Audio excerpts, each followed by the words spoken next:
Ó, essa espécie de poder, ego, não representa o poder da potencialidade pura, nem o poder do eu, com E maiúsculo, self, e nem o poder real. O que ele está querendo dizer aqui? Que existe um poder, que é a potencialidade pura, que é o vácuo quântico, que é a unificação. Está falando de unificação aqui, gente. Beatitude está falando de unificação. Então, Deepak Chopra, Amit Goswami, quem trata a mecânica quântica como consciência, está falando de comunhão, unificação, Deus, idealismo monista. É a união da ciência com a religião. Então, qual é o trabalho do Sr. Sandro? O Sr. Sandro é um modesto pesquisador que tem muita vontade de promover um auxílio, é um simples colaborador nessa compreensão da importante união nesse século entre a ciência e a religião. Ou seja, a ciência, a psicologia, a psicanálise, a psiquiatria, elas têm que começar a entender essa questão fé, conflito emocional com Deus, porque o grande conflito do ser humano é uma má relação com a divindade, com Deus. Por isso que ele é tão frustrado. E eles sabem disso, isso é arquétipico.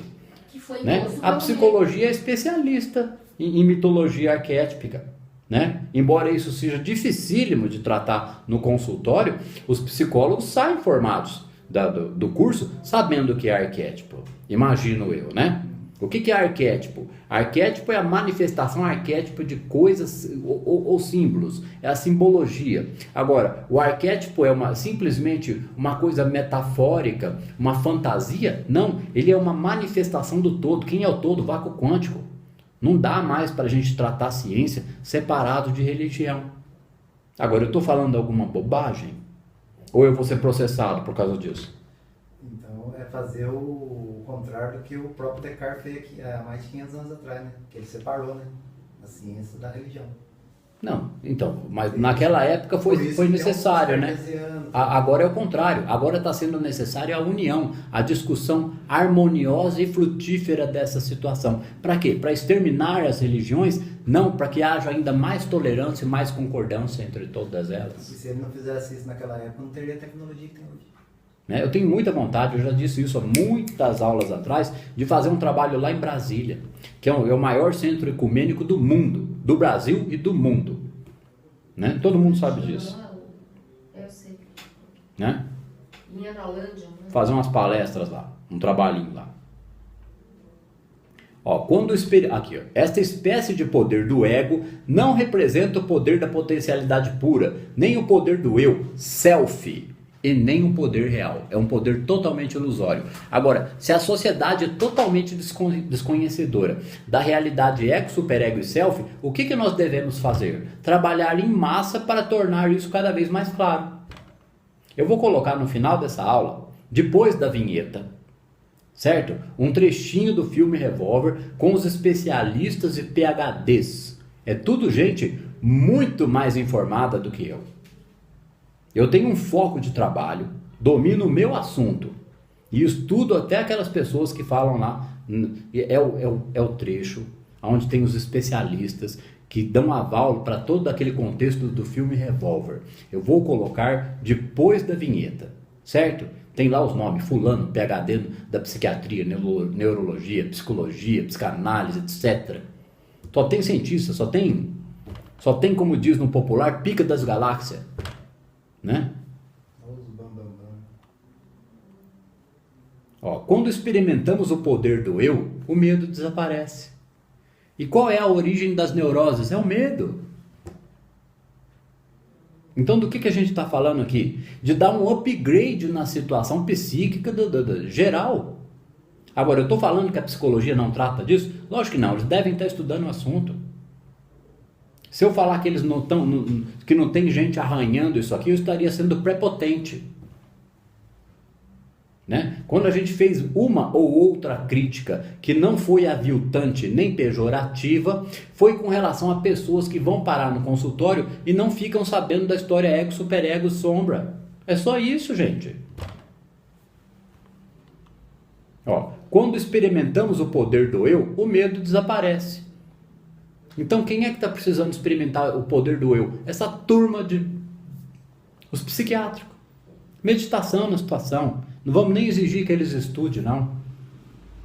Eu falei isso no começo da aula, que psicanálise da alma é coisa para meia dúzia de pessoas, que eu nem faço questão que eu fui acusado também aqui nessa notificação extrajudicial, que eu estou aviltando a psicologia no objetivo de angariar pacientes, como se eu estivesse querendo roubar os pacientes dele. Não faço questão nenhuma de roubar os pacientes, nem dos psicólogos tradicionais, nem dos psicanalistas. E indico à população, procurem os psicólogos, procurem os psicanalistas, se tratem, a sociedade precisa de saúde mental, saúde psíquica. Saúde mental não é porque a pessoa é louca ou retardada, não. Ela precisa entender a realidade ego, superego, self e sombra. Isso é urgente, isso é assunto de saúde pública. Por isso que a OMS estabeleceu para o SUS meditação na situação, e isso aí está em vias de acontecer. Né? Então, psicanálise da alma é para meia dúzia de pessoas. É um tratamento diferenciado, nem melhor nem pior que qualquer outro. Aqui o paciente tem que estar disposto a estudar, a ler, né? Eu faço o acompanhamento das catarses, a gente estuda mecânica quântica. Quem não quiser estudar mecânica quântica, não tem problema, gente. Procura o psicólogo tradicional, excelente, ótimo, maravilha, parabéns. Procura o psicanalista tradicional, ótimo, parabéns. O que eu estou dizendo com todo o meu trabalho? Que um dia será muito frutífero quando a psicanálise e a psicologia estiverem tratando com mais propriedade a questão arquétipo, a questão vácuo quântico e a questão mecânica quântica. Mecânica quântica é neuroplasticidade, é neurociência. Aqui, ó. Quando experimentamos o poder do eu, o medo desaparece. Esse poder do eu é o self. Para experimentar esse poder do eu, tem que desenvolver o superego, né? Então tá sim de psicólogo ninja nesse assunto. Deixamos de ter uma necessidade de controle compulsiva e deixamos de lutar pela aprovação e pelo poder externo. Olha só que interessante, ó. Deixamos de ter, quando experimentamos o poder do eu, o medo desaparece. Então precisa começar a entender o que é ego, trabalhar o superego para começar a sentir o eu, porque o eu é o self, o centro real do nosso ser. Na verdade, você experimentando isso, tudo que... Vai sentindo segurança. Não, você não faz mais sentido. O externo, o ego, porque...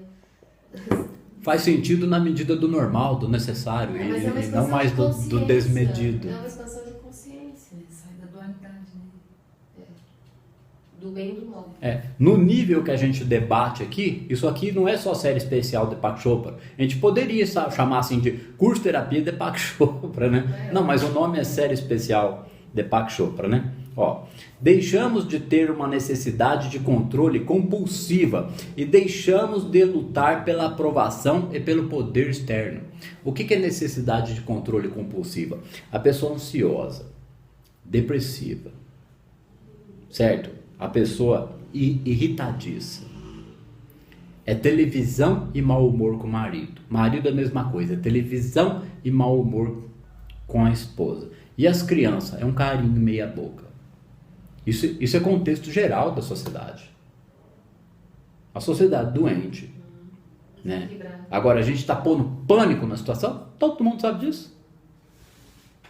Todo mundo sabe disso. Agora, as pessoas estão procurando mais harmonia, mais tranquilidade. Todo mundo quer felicidade. O caminho é a meditação. Né? A gente não está trazendo nada de novo. A gente está fazendo um trabalho para dar ênfase nesse assunto. Aqui, ó. Deixamos de ter uma necessidade de controle compulsiva e deixamos de lutar pela aprovação e pelo poder externo. Então, o que é que acontece quando a pessoa deixa de ter uma necessidade de controle compulsiva e lutar pela aprovação e pelo poder externo? Ela começa a ter foco, começa a fazer mais sentido estudar com mais dedicação, trabalhar com mais dedicação, sem ansiedade. O final de semana chega, a vida é mais tranquila, mas não é zona de conforto isso não, é tranquilidade com uma vida mais harmoniosa. É uma ação interna da presença do agora. Exatamente.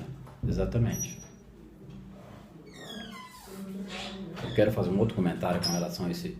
Tem deixamos de ter uma necessidade de controle compulsiva e deixamos de lutar pela aprovação e pelo poder externo. Isso está muito bem explicado lá no efeito sombra, que a gente falou aqui a centena de vezes já. Porque o que o efeito sombra mostra? A pessoa assiste 3, 4 vezes aquilo bem devagar, com a mão no mouse, ela entende.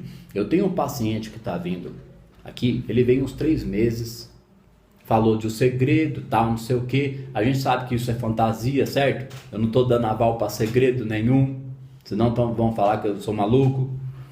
Aí eu vi que ele tinha uma receptividade ao assunto. Ele deu uma sumida da terapia e agora ele voltou, né? 4 sessões, ele estava com uns problemas, um trauma, umas raivas, umas mágoas do passado, a gente foi e tal, dificuldade de ler, com carinho eu conversei com ele, expliquei como é que assistir uma aula, uma palestra, quando é legendado com a mão no mouse, ele foi, começou a assistir os áudios do canal do Regis Brother, começou a ter crises de choro, catarse, assistiu o efeito sombra, veio na sessão essa semana, assistiu metade do efeito sombra parando 3 vezes. Disse que teve catarse de amor com os pais e tal, com o filho, entendeu a situação. Uma pessoa simples, só teve a orientação adequada. Ele entendeu o que é o efeito sombra. Porque aqui está fazendo uma referência a isso. Ó. Deixamos de ter uma necessidade compulsiva, deixamos de lutar pela aprovação pelo poder externo. Porque o que o documentário Efeito Sombra com a Debbie Ford mostra? Que a criancinha, quando ela é esculhambada lá nos 3 anos de idade, fazem ela sentir medo da vida e dizem coisas que ela não gosta. Ela está na harmonia. Ela fala, mas eu sou isso que estão dizendo que eu sou? Aí eu sou assim? Eu não tenho valor? Eu sou uma porcaria? Eu quebro as coisas? Eu não presto atenção? Eu sou chato? Eu sou burro? E etc. E 1000 exemplos que vai ter na situação. Aí ela sabe que ela não é. Ela cresce tentando provar que ela não é aquilo. Quando ela cresce tentando provar que ela não é aquilo, ela já acreditou que ela é o rótulo que colocaram nela. Que vira uma briga interna. Distorção, dissonância cognitiva, ferida no ego. Ficou com o ego ferido. Então ela cresce com mágoa e com revolta na vida. Ela cresce com uma sombra, odiando aquela situação. Então ela vai ter problema de relacionamento, vai ter problema financeiro, vai ter problema com estudo, vai ter problema de autoestima.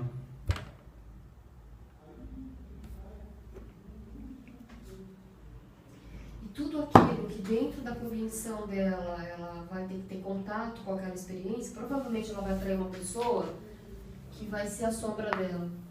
E aí o que acontece? Ela vai atrair isso. Ela vai atrair. E aí aquele bloqueio, em vez dela compreender que ela tem que trabalhar aquilo nela, ela vai ser agressiva. Vamos falar atrair, nem com eletromagnetismo e mecânica quântica. Vamos falar do ponto de vista da psicologia, da psicanálise.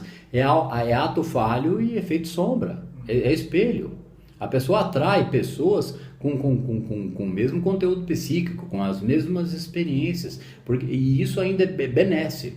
Isso aí é do sistema, isso aí é benéfico para a pessoa aprender com a sombra do outro. É assim que a gente aprende a amar o inimigo.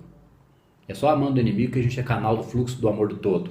Só que tem que conhecer a sombra. De você sair daquela situação e... Tem eu vou ler mais um pedacinho aqui. Eu vou ler mais um pedacinho aqui, vou dar um exemplo fantástico. Que se eu não dei em alguma aula, eu vou dar aqui. Se eu dei, eu dou de novo. No plano da referência ao objeto, o nosso ponto de referência interior é o nosso ego. O ego só pensa em termos de ter. Ele nunca pensa em termos de ser. Ele nem tem tempo para isso. Ele não está nem aí. Que nem o Clóvis fala, né? Mas professor, eu não me interesso por essas questões. Aí o Clóvis fala, mas como assim? É uma questão de brio. Sabe o que é brio? Né? Eu dizer, malandro, você não entende, você tem um teto, você é tosquinho. É a pessoa se conformar com isso? Não pode. Vamos ler alguma coisa, vamos adquirir cultura. Aqui, ó. No plano da referência ao objeto, o nosso ponto de referência interior é o nosso ego. Mas o ego não constitui aquilo que de fato somos. O ego representa a nossa autoimagem, é a nossa máscara social, constitui o papel que desempenhamos. A nossa máscara social precisa de aprovação para se engrandecer. A gente não está falando que tem que extinguir o ego, porque a nível geral e social isso é impossível. certo? Trabalhar superego em todo mundo, mas se as pessoas passarem a conhecer o mínimo sobre o que é o ego, como observá-lo, desenvolver um pouquinho de superego e saber que tem um self, praticar meditação, todo mundo vai ter mais harmonia e mais saúde. A pergunta que eu tinha feito, que ali nesse pedaço fala que o ego sempre procura ter, né? Mas a partir do momento, se eu tomar a atitude de querer ir pro ser, esse ego já começa a se transformar em superego, né? Sim, lógico. Mas a pessoa tem que estar com o mínimo de conteúdo, o mínimo de trabalho, acolhimento emocional para a observação, acompanhamento das catarses para a observação da sombra. Isso é uma outra pergunta que eu ia fazer. Isso é alquimia consciencial. Isso é outra coisa que eu ia perguntar. Quando o Jung falou quem vai para fora sonha, quem vai para dentro acorda, se você não tiver um mínimo, um conteúdo, pelo menos para olhar para dentro, você vai ficar sem bagagem intelectual. Uhum. Né? É o que eu penso. Não sei Aí se... pode entrar em